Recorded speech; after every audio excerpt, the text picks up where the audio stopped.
सर्वप्रथम या यूट्यूब चॅनलमध्ये आपणा सर्व विद्यार्थी बंधू आणि भगिनींचं मनपूर्वक स्वागत.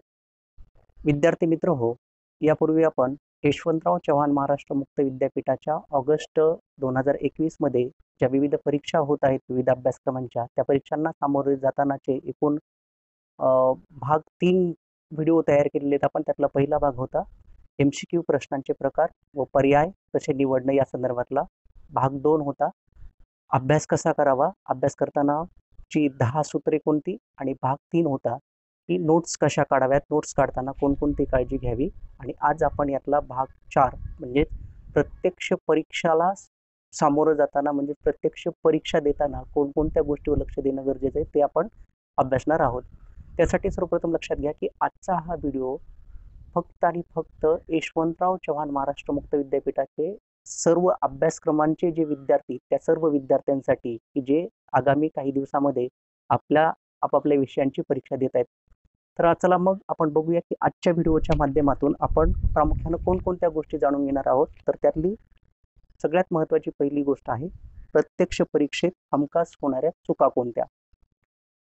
नंतर अचानक परीक्षा बंद झाल्यास काय करावे, वेळेत पेपर सबमिट न झाल्यास काय करावे, ज्या चुका होतात त्या चुका कशा टाळाव्यात, जास्तीत जास्त गुण कसे मिळवावेत आणि सर्व प्रश्न सोडवणे का आवश्यक आहे, या सर्व बाबींचा आपण क्रमवार आढावा घेणार आहोत.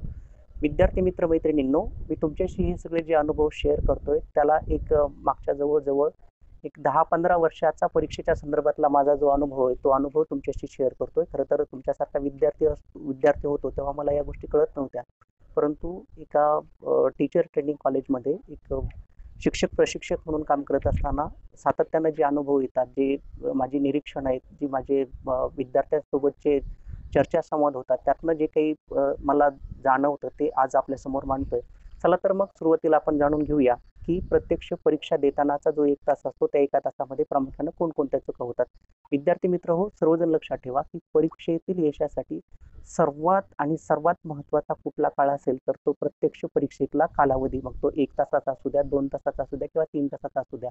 वर्षभर तुम्ही किती कष्ट केले, कसा अभ्यास केला, किती अभ्यास केला, हे मॅटर करतं की प्रत्यक्ष त्या 1 तासामध्ये परीक्षेच्या कालावधीमध्ये तुम्ही काय करता आणि तिथं तुम्ही कसं स्वतःला ज्याला आपण काय म्हणतो की स्वतःचा परफॉर्मन्स कसा देता यावर तुमचं यश अवलंबून असतं. सामान्यपणे काय होतं, एक लक्षात घ्या की आता तुम्हाला जी परीक्षा द्यायची त्या परीक्षेच्या संदर्भातलं ऑनलाईन एक्झाम युजर मॅन्युअल जे असतं ते आपल्यापैकी बहुतेक विद्यार्थ्यांनी काळजीपूर्वक वाचलेलं नसतं. त्यामुळे त्यांच्याकडून होणाऱ्या चुका कुठल्या असतात की परीक्षेसाठी प्रॉपर पद्धतीने आपला ज्याला आपण परमनंट रजिस्ट्रेशन नंबर म्हणतो आणि आपली जन्मतारीख असतो ती योग्य प्रकारे न टाकणं, तसेच मॉक टेस्टनुसार परीक्षेसंदर्भातल्या ज्या सर्व बाबी असतात ना त्यात जाणून न घेणं. म्हणजे कोणकोणत्या बाबी असतात त्या, उदाहरणार्थ क्रमवार प्रश्न सोडवणं, गरजेनुसार प्रश्नांना बुकमार्क करणं, चुकीचे पर्याय क्लिअर करणे, चुकीची उत्तरे दुरुस्त करणे, सर्व प्रश्न व त्यांची उत्तरे पुन्हा पुन्हा काळजीपूर्वक पाहणे, गरज पडल्यास दुरुस्त करणे,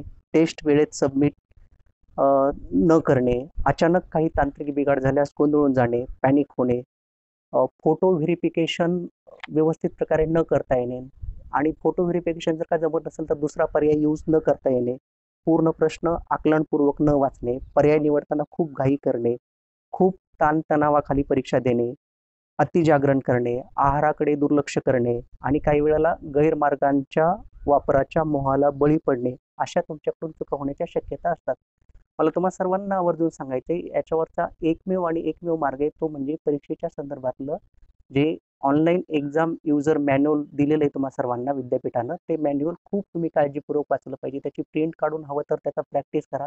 तुमच्यापैकी बहुतेकांनी मॉक टेस्ट दिलेलीच असणार आणि ती प्रत्येकानं द्यावी असंही मी तुम्हाला आवाहन करतोय.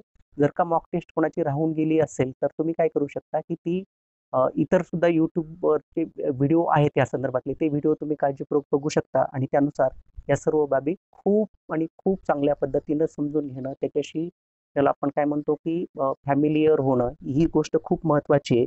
तर त्यानुसार तुम्ही या चुका टाळू शकता. म्हणजेच मी एकाच वेळी तुम्हाला चुका कोणकोणत्या होतात आणि त्या टाळल्या कशा पाहिजेत हे देखील सांगितलंय. तर त्यानुसार तुम्ही स्वतःला सुधारून घ्या. दुसरी एक महत्त्वाची गोष्ट मला जी जाणवते ना, की बऱ्याचदा आपल्यापैकी खूप जणांची अपेक्षा असते की परीक्षेमध्ये मी जे वाचलं, मी ज्या प्रश्नांची तयारी केली तेच प्रश्न प्रश्नपत्रिकेमध्ये यावेत. परंतु मी तुम्हाला असं ज्याला आपण काय म्हणूया की अनुभवातून सांगतो की हे कधीच शक्य नसतं आणि ही आपली अवास्तव अपेक्षा असते. एक लक्षात घ्या, तुमची जी प्रश्नपत्रिका असते त्या प्रश्नपत्रिकेमध्ये 30 ते 35% प्रश्न हे अगदी सोप्या दर्जाचे असतात.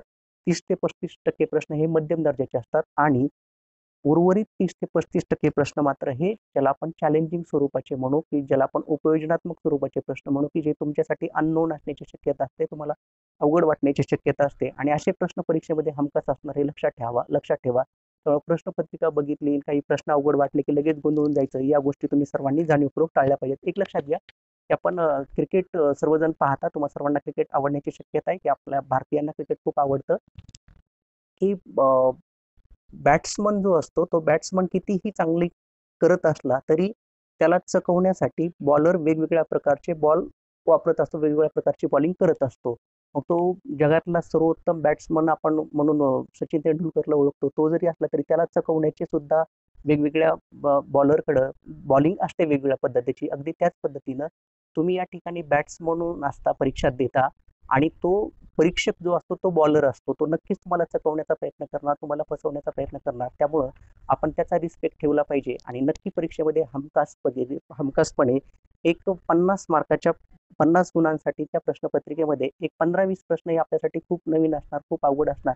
यात काही फारसं ज्याला आपण काय म्हणूया की खूपच चॅलेंजिंग आहे, खूपच अवघड आहे असं काही नाहीये. हे आपण समजून घेतलं पाहिजे. त्यामुळे सगळ्यात महत्त्वाचं की परीक्षेकडून आपण वास्तव अपेक्षा बाळगायला शिकलं पाहिजे आणि खरं हे प्रश्न सोडवण्यामध्ये खूप मजा असते. त्यामुळे आपण गृहीतच धरायचं की मला नक्की त्यातले 15 ते 20 प्रश्न हे अवघड असणार आहेत आणि 30 एक प्रश्न मी सहजपणे सोडवू शकतो. आता याच्यानंतरच्या पुढच्या भागाकडे जाऊया आपण, की सगळ्यात महत्त्वाचं आपल्याला जास्तीत जास्त गुण कसे मिळवायचे हे आता आपल्याला शिकायचंय. तर त्यासाठी काय करावं लागेल आपल्याला माहिती आहे का, की मी तुम्हाला पहिल्या व्हिडिओपासून सांगतोय, की सगळ्यात महत्त्वाचं आपण प्रत्येक प्रश्न व प्रश्नाचे सर्व पर्याय काळजीपूर्वक वाचले पाहिजेत. आपल्याला नक्की काय विचारलंय हे त्यातनं आपल्याला समजेल ते आपण समजून घेतलं पाहिजे आणि प्रश्नाचा अर्थ समजल्याच्या नंतर पर्यायात देखील कसे पर्याय आहेत, त्या पर्यायांचा व्यवस्थितपणे अर्थ समजून घेणं आणि त्यातला जास्तीत जास्त अचूक पर्याय निवडणं ही खूप महत्त्वाची गरज आहे. हे करत असताना तुमच्या मनामध्ये बऱ्याचदा शंका येण्याची शक्यता आहे, की मला आठवतं की नाही, माझ्या लक्षात राहतं की नाही, मला हे जमेल की नाही, अशा खूप खूप साऱ्या शंका तुमच्या मनामध्ये येतात. त्या अगदी माझ्याही येतात आणि मला वाटतं या शंका येणं, आपला आत्मविश्वास डळमळीत होणं हे अगदी नैसर्गिक आहे. त्यात काही चुकीचं नाहीये. फक्त हे स्वतःवर कितपत आपल्यावर ओव्हर ॲक्ट होऊन द्यायचं, हे मात्र सर्वस्वी आपल्यावर अवलंबून आहे. त्यामुळं हे आपण याच्यात जास्त आहारी जाणार नाही हे लक्षात घ्या आणि आपल्या मनाचा जो स्वभाव असतो ना, तो स्वभाव आपल्यावर शंका घेणं, आपल्या स्वतःला घाबरवणं हा असतो. तो मन जरा समजून घ्या आणि त्या दृष्टीनं एक लक्षात घ्या, आपल्याकडं एक ग्रामीण भाषेमध्ये खूप चांगली म्हण आहे, की जात्यावर दळण दळायला बसलं, की ओव्या आपोआप सुचतात. तसं तुम्ही परीक्षेत प्रश्न सोडवायला बसला, की तुम्हाला उत्तर आपोआप सुचत जातात. कारण तुमच्या मेंदूमध्ये तशी प्रोसेस डेव्हलप झालेली असते. मला वाटतं असं जर का आपल्याला सुचत नसतं, तर आतापर्यंत आपण इतक्या परीक्षा पासच झालो नसतो. आता जे तुम्ही मुक्त विद्यापीठाच्या परीक्षा देण्यापूर्वी वेगवेगळ्या परीक्षा दिलेल्या आहेत ना, त्या तुम्ही पास झाला नसता. तर त्यामुळे त्या गोष्टीला काही फारसं थारा देऊ नका व अगदी निश्चिंत राहा आणि जिथे कुठे तुम्हाला प्रश्न आणि प्रश्नाचे पर्याय शंकास्पद वाटतील, अशा वेळी तुम्ही तुमच्या प्रश्नपत्रिकेमध्ये जर का मराठी आणि इंग्रजी असे दोन्ही स्वरूपाचे प्रश्न आणि पर्याय असतील, तर इंग्रजीतला मूळ प्रश्न वाचा आणि ते मूळ पर्याय वाचून ते प्रमाण माना व त्यानुसार योग्य पर्यायाची निवड करा. पुढे आपल्याला बघितलं पाहिजे, की काही प्रश्नांची उत्तरे निवडताना सामान्य परिस्थितीच्या संदर्भात विचार केला पाहिजे. त्यामध्ये स्वतःच्या श्रद्धा, वैयक्तिक मते, अनुभव, विशेष आग्रह हे बाजूला ठेवले पाहिजेत. म्हणजे काय केलं पाहिजे, आपण सर्वसामान्य परिस्थितीचा विचार केला पाहिजे. याचं एक उदाहरण सांगतो तुम्हाला, की उदाहरणार्थ प्रश्न असा विचारलाय, की विज्ञानाच्या कसोटीवर देव ही संकल्पना टिंब अपर्याय मान्य करावी लागते. ब संशोधनात्मक दृष्ट्या सिद्ध करता येत नाही. क संशोधनात्मक दृष्ट्या सिद्ध करता येते. ड सांगता येत नाही. इथं तुमचा परमेश्वरावर, प्रत्यक्ष देवावर कितीही जरी विश्वास असला तरी एक सामान्य जे विज्ञानानं सिद्ध केलेलं आहे, तर त्याच्या आधारावरच तुम्हाला या प्रश्नाचं उत्तर निवडावं लागतं. म्हणजे तुम्ही आस्तिक असा किंवा नास्तिक असा. तर याचं या ठिकाणी परीक्षेच्या दृष्टीने बरोबर उत्तर आहे ब संशोधनात्मक दृष्ट्या सिद्ध करता येत नाही. पुढे काही प्रश्नांची उत्तराचे सूचक धागे हे इतर प्रश्न व त्यांच्या पर्यायात असतात. त्यामुळे गरजेनुसार तुम्हाला शक्य असेल व वेळ पुरत असेल तर तुम्ही काय केलं पाहिजे, पूर्ण प्रश्नपत्रिका वाचली पाहिजे. त्यासाठी प्रश्नांना व्यवस्थित बुकमार्क करता येणं, ती जी नॅव्हिगेशनची प्रोसेस असते, मागच्या प्रश्नावर जाणं, पुढच्या प्रश्नावर जाणं, एका दृष्टिक्षेपात सर्व प्रश्न बघणं, हे सगळं तुम्ही शिकून घेतलं पाहिजे. आता सगळ्यात महत्त्वाचा जो शेवटचा प्रश्न आहे तो आपण समजून घेऊया, की सर्व प्रश्न सोडवणे का आवश्यक आहे. तर तुम्हाला मी सांगितलं नोटिफिकेशनच्या याच्यानुसार, नोटिफिकेशनचा जो व्हिडिओ केला होता त्यामध्ये सांगितलं होतं की विद्यापीठानं तुम्हाला फक्त 50 पैकी 30 प्रश्न सोडवायचे सांगितलेले. काही जर का दुसरा पॅटर्न असेल तर त्यांनी त्यापैकी तेवढे प्रश्न सोडवले पाहिजेत. तर इथं 50 पैकी 30 प्रश्न जरी सोडवणं सांगितलं असलं तरी आपण सगळेचे सगळे 50 प्रश्न सोडवणं महत्वाचं आहे. कारण एक लक्षात घ्या की या परीक्षेमध्ये ज्याला आपण निगेटिव्ह मार्किंग सिस्टीम म्हणतो ती नाहीये. म्हणजे जास्तीचे प्रश्न सोडवल्यामुळं तुमचं कुठल्याही प्रकारचं नुकसान होणार नाहीये. उलट तुमचा झालाच तर जास्तीत जास्त फायदाच होण्याच्या शक्यता आहेत. कारण का? तर एक तर आपल्याला हे 50 प्रश्न सोडवण्यासाठी तुम्हाला जो 60 मिनिटांचा वेळ दिलेला आहे, तो वेळ खूप पुरेसा आहे. 60 मिनिटामध्ये अगदी सहजपणे 50 प्रश्न सोडवून होतात. उलट आमच्या अभ्यास केंद्राचा अनुभव असा आहे, की काही-काही विद्यार्थी 30-40 मिनिटामध्येच पेपर पूर्ण सोडवतात. तुम्ही असं काही करू नका. पूर्ण 60 मिनिटामध्ये सर्व प्रश्न सोडवणं होतील अशाच पद्धतीनं विचार करा आणि जास्तीत जास्त म्हणजेच 50 पैकी 50 प्रश्न सोडवा किंवा तुमचे जे पैकीचे पैकी प्रश्न आहेत ते सगळेचे सगळे सोडवा. कुठलाही तुमची अभ्यासक्रम असू दे, तुमच्या प्रश्नपत्रिकेचा पॅटर्न कुठलाही असू दे. कारण इथे निगेटिव्ह मार्किंग सिस्टीम नाहीये.